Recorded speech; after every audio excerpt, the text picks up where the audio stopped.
The Joe Rogan Experience. I used to think that when I would watch Top Gear, watch the Stig roll around the track. I'm like, they have their own track. Well, yeah. So Top Gear tests on an old runway southwest of London, and it's called Dunsfold. So they rent it, so they have their own. But they do. I've been there before. I brought Steven Tyler over there like 10 years ago to be interviewed by Jeremy Clarkson and those guys.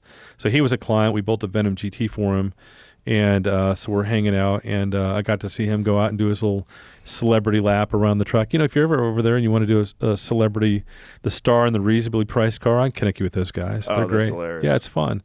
And so I think they're. But now you got Chris Harris and you got the Clarkson and Hammond and May.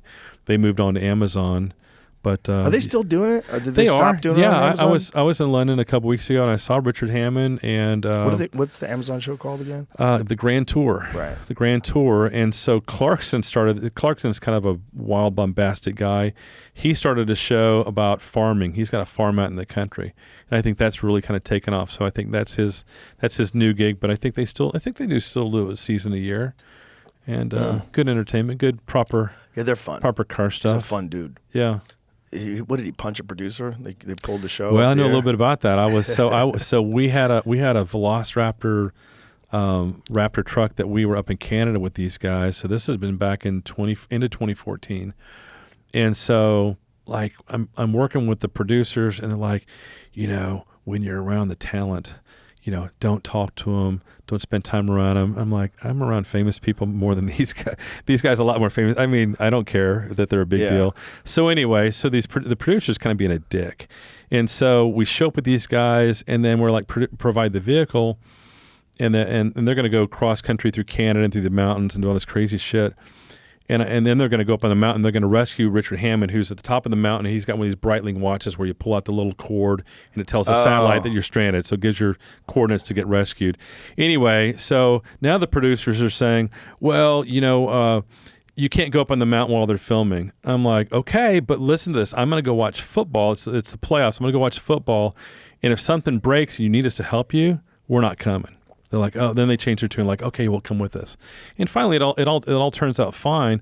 Well, that producer, I won't say his name, but that producer that was being a massive dick, and maybe he was just doing his job, like 2 weeks later, they're somewhere else and they're in England, and Jeremy gets a little bit of a temper, and these guys work long hours, and maybe they hadn't eaten, and the producer guy was fucking with him, and Jeremy fucking whacked the guy. And I'm like, I wanted to fucking punch that guy a couple of times too.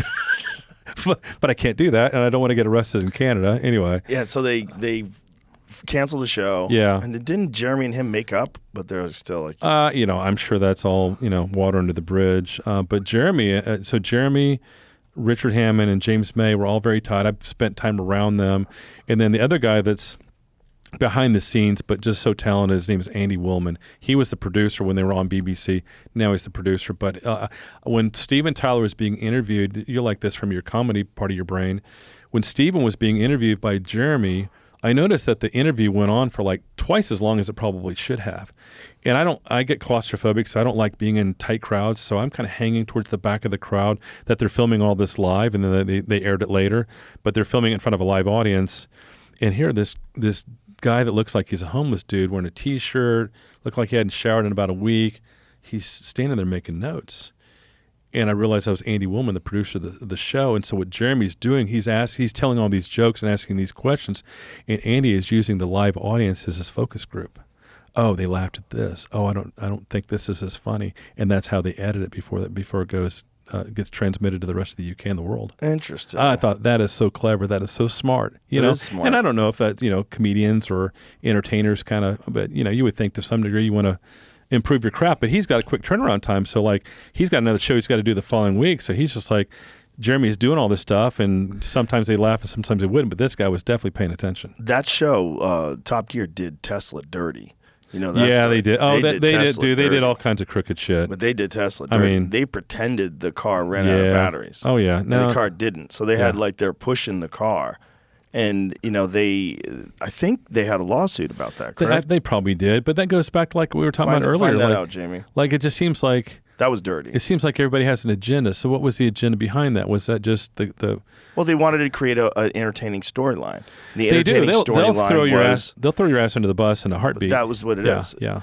Oh, Tesla attempted to sue the BBC for libel in March of 2011. The courts ruled in favor of the BBC, saying that no viewer of the show would be likely to reasonably compare the Roadster's performance on the show with its performance in the real world. That doesn't make any sense. Yeah, no, they got railroaded. British court sides with British corporation that's owned by the British government against American company. Oops. Yeah, they got railroaded. Yeah, they because did. The idea that watching this thing break down wouldn't influence you to not get one. Yeah. Like, these people are testing it and it breaks down. Look, those guys, good or bad. We should just say what happened. Yeah. While we're saying it. Yeah. Because their car didn't really break down. Right. They faked it. No, they faked it. They did it just to sort of make a point about what could happen with electric cars, but it's a fake point. It was manufactured deal, like to your point, but like they just want eyeballs. So the more controversial. One time when Jeremy was driving this truck and they were like, what would happen if we ran into a brick wall? He ended up going to the hospital and getting, broken ribs and whatever else. Just shoot the video of this guy. So they'll do anything. Who ran into a brick wall? Jeremy Clarkson. He did? Yeah. With a truck? It's on YouTube. And he went to the hospital? Yeah, they got a video camera. They got a GoPro inside. And he went to the hospital? Yeah, he went to the hospital from that. And then why would you do that? They did, and because if he died. For attention, dude. These guys were the masters of jumping the shark season after season after season. You heard about the deal when they went to Argentina? What deal? Well, let's go one step at a time. Let me see the truck slamming into the wall. Yeah. Before we get to Argentina. Yeah. Because I just can't believe that they would just drive Clarkson, Top Gear, full acceleration truck crash. No, each guy had to do it, and they're all wearing their safety equipment. It might have been 20 miles an hour. I mean, just go run as fast as you can into that wood wall over there, and it's going to fucking hurt, So. Yeah, I would think you could die. Oh, yeah. Oh, it's one of these trucks? Yeah. Oh, boy. Yeah, look at this. He's going pretty good. Bro, he's going very fast. That is so crazy. So, do you think these guys give a fuck about hurting Elon and his company? That is so crazy. They want views. Oh my God, bro. I mean, shit. He got fucking He's lucky he has teeth. He's lucky he has a neck. Yeah. Like his neck's got to be fucked up from that. Yeah, we did a thing with them at Grand Tour in Detroit about 5 years ago, and he, maybe he's got a good chiropractor. It looks like he healed up, but man, that's pretty gnarly. That seems like it could cause permanent damage, and so they would do stuff like that. Well, and that even happened recently. Slip disc. Slip discs. Worst injury he suffered on the show. Another one of their guys in the current crew. I forget his name. Maybe Pato O'Rourke. But anyway, he had a bad car crash. They canceled the whole season. Really? The rest of the season. Bad? Yeah, and again, nobody really knows the details. They're not showing anything, but I hear it was pretty painful. Yeah. So. Well, you watch that image. He reaches for his neck like immediately, and you see how his head violently snaps. Yeah. I don't know how it doesn't break your neck. So just like stuff like that, like when we were in Canada with the crew, we're hanging out with the crew, and like so they went down to Canada. They went They went Argentina. Excuse me, the gummy bears kicking in, I suppose. They're in Argentina, and so one of the cars they rode on the car. They're doing this cross country thing. They're kind of poking fun at the Argentinians when they lost the Falkland War back in the 80s to the Brits. Oh my God. And the story was that these guys were getting chased out of the country. Like people were gonna looking for them. If they found them, they were gonna frickin' beat their ass pretty hard or worse. And so I'm talking to the crew, and the presenters were able to get to Buenos Aires and were able to get out of the country, but the crew was still there. And people are like, they're calling the embassy. They're like, hey, what can we do? The fucking locals are trying to get us. And so I guess this is a story I'm hearing from the crew when we were in Canada with our Velociraptor, is that, the presenters got out. The crew were stuck, fearing for their lives, like hiding out in places, trying to make it to the airport to get home. And then so when the whole shit hit the fan, the presenters in England felt bad for them, so they bought them all first class tickets or business class from Air Argentina back to the UK.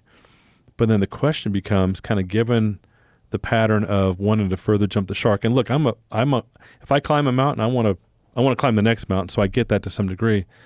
But did these guys actually try to stir up the locals by putting shit on their car to fuck with them? Well, of course they did. Yeah, just for notoriety, and so I mean, yeah, that's the show. I would think so. I mean, 100%. Why else would you do it? Because you're trying to be nice. Yeah, I don't know if they knew it was going to go as far, but man, but it's kind of a shitty deal where they skated out of there, and their crew is literally afraid they were going to get fucking beat to death. Imagine if they did. Yeah. So and I'm hearing this from the crew, and this auto had gone down like 30 days before. Jesus Christ. Yeah. It's kind of interesting, but